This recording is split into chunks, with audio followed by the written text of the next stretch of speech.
Hello everyone and welcome back guys to more of the OMA World Touring Car Series, where today we're here back for week 2. Now obviously if you guys missed out on the first weeks of videos, I would highly recommend going back and checking them out. You know, they sort of explain everything about this series, how it works and everything like that. Now I did get a couple of small pieces of information wrong in that video, I do apologise for that. The ballast as well. We are actually running ballast for the first race of the night, as well as qualifying. We did lead the way in the title after the first week's worth of racing. So yeah, that meant that the top 3 in the championship had ballast for both qualifying and race 1 here for week 2. Now, for week 2, as you can probably already tell in the background, we head to the Bernese Alps. Not a track that I particularly enjoy racing at. It's one that I've actually done. I think this is the 2nd or 3rd ever Forza race I've done around this place, and I guess the only upside is it is Audi heaven with this league, you know, these builds, everything like that. Now, I think, you know, the Audi team is looking quite strong anyway, but yeah, this track should definitely be one that suits us as well here, and currently on board with my fastest lap of qualifying, like I said, with the 5% power handicap. It's quite a power-orientated circuit. You know, we might struggle a little bit at the end of the day, but coming down in towards the final couple of corners, once again I have put in a fair bit of practice for this one, you know, wanting to try and build up a little bit of a tighter margin. We did lead the way after the first round of the championship by just a single point over VTX Ash after the opening week's worth of races. So yeah, really quite happy with that, considering, you know, a sloppy race 2 and a race 3. But yeah, that would be my fastest lap, a 1:19.258 there, which means as we have a look at the results at the end of the session, you can see on the bottom bottom left-hand side of your screen, just above the timer there, we were 78 thousandths off CK, and yeah, 6 tenths ahead of Brandy, our teammate, who also had ballast ready for this one there. It was actually an Audi 1, 2, 3, 4 for CK, our motorsport there. You can see CK, myself, Brandy, and JSP Brayley. I apologise, or yeah, I'm going to guess it's Bradley. I'm not 100% sure, but yeah, I apologise for calling him Bradley all of last week. To get him ready then on the grid for the first race of the night. They were going, I think, about 3 minutes 40, 3 minutes 45. We will have to wait and see here. Yeah, 3 minutes 45 on the clock. We will be going for the opening round of the night here. The lights are coming on now, and it's 5 lights, and it's lights out, and away we don't really go. Almost stalled it. Luckily, we managed to get away in the end there, and you can see everyone swarming behind the 2 Audis behind us.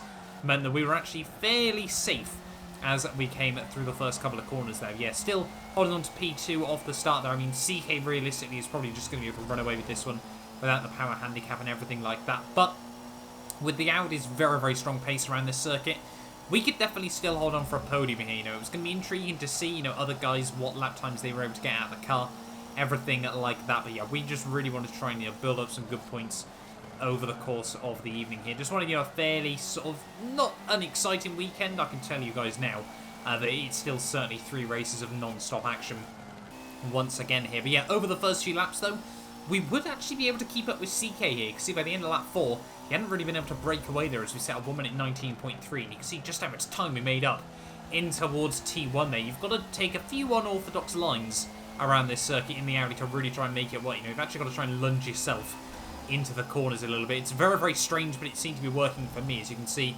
over the next couple of laps. So still trying to keep up with Seiki at the moment. You know, he wasn't really able to build up much of a margin there, and small mistakes like that certainly aren't going to help him as we head through the final long flowing corner here. He's just going to slam the door shut on the X there and get the better run out of the final corner here. But yeah, we're holding on at the moment. You can see onto lap 9 we go now. Still CK only about 70 feet ahead of us here, and the ballast, yeah, really wasn't costing us a whole lot of time around this circuit. I estimated realistically it was only about 3 or 4 tenths. It was a little bit weird where obviously this track is so power orientated.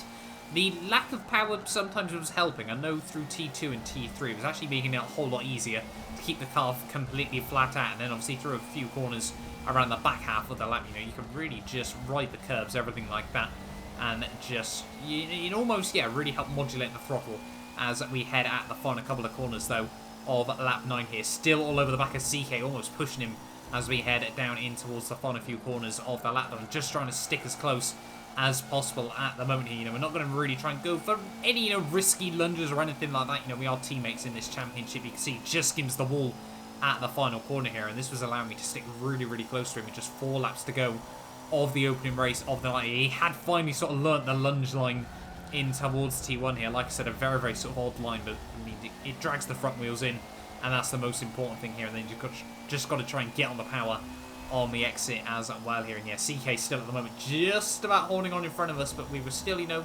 applying the pressure. But yeah, like I said, you know, we are, although technically not teammates in this, we're still, you know, fighting under the same sort of name, everything like that here. And as we head down the hill, you can see just skimming the wall there, luckily not costing us all too much time, is, yeah, the bottom of the hill.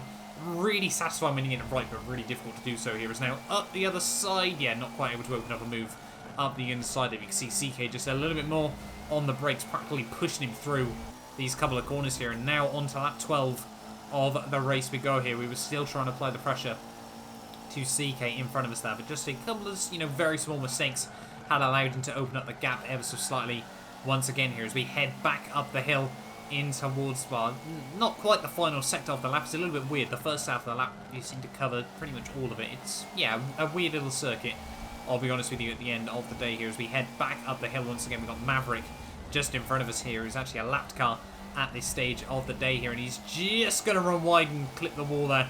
Going to put himself out into an Armco barrier, and luckily not take CK or myself out with him here. But yeah, just over a lap to go though of this race, and we are still really, really trying to apply the pressure to CK just in front of us. They're getting a really good run as we head through the final couple of corners here. Able to get the car nicely caught up on the inside curb there, run it right up to the wall on the exit there, as you can see coming out of the final corner. And yeah, one lap to go here around these Bernese Alps circuit. You can see the gap now as we head down in towards T1. They're about 40 feet, trying to look around the outside of CK as we head through T1 there, and that's going to open up the switchback move on the exit of the corner here. And this is going to be a really good opportunity as we head down towards T2 and T3 here. CK still obviously has a little bit more power than myself, and he's going to give us a bit of a squeeze over the curbs through T2 there. He's going to be able to slot back in around the outside as we head down the hill once again. Then we get the front end turned in nice and sharply there, and down the hill we go once again here. CK just braking a little bit too late as we head in towards the bottom of the hill there, and that's going to be an open door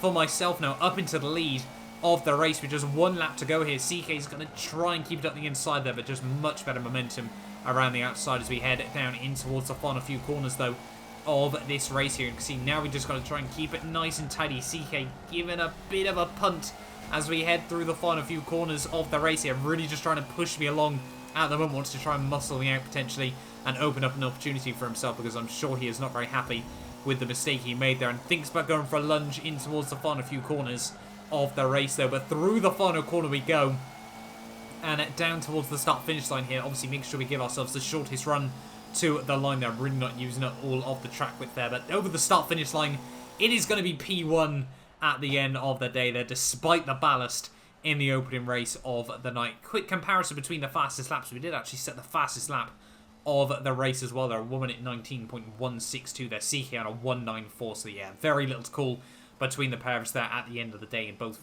best lap and also total race time there. Just a tenth of a second as we cross the finish line there at the end of the first race of the night there. You can see BCR Black Falcon in P3 in the Audi TCR car there, and ahead of Brandy and Ash there. Brayley, unfortunately, we dropped down ever so slightly in the opening race of the night, though. As you can see, still ahead of MCE Spoons, SC10 Raptor, Zesty Afro, and then Phased Intro rounds out the top 10 at the end of the first race of the night here. But yeah, turns out I did get the reverse grid rules ever so slightly wrong. For race 2, it is anywhere from 6th to 12th. They'll do the random number generator and everything like that, and obviously that'll decide who is on pole.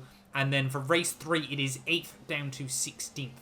To obviously, once again, random number generator to decide who is on pole here. So yeah, really, really looking forward, though, to the next couple of rounds of the night, obviously. Clearly, the pace is still good in this car, despite the ballast there. And, I mean, being able to match CK, we're usually pretty even on pace, on these games. So yeah, really, really happy with that one there. And especially to build up some points over, my main title rivals as well. They're Black Falcon, Brandy, and Ash at the end of the first race of the night. But still 2 more races to go here at Bernese Alps, and there's still a lot more to fight with.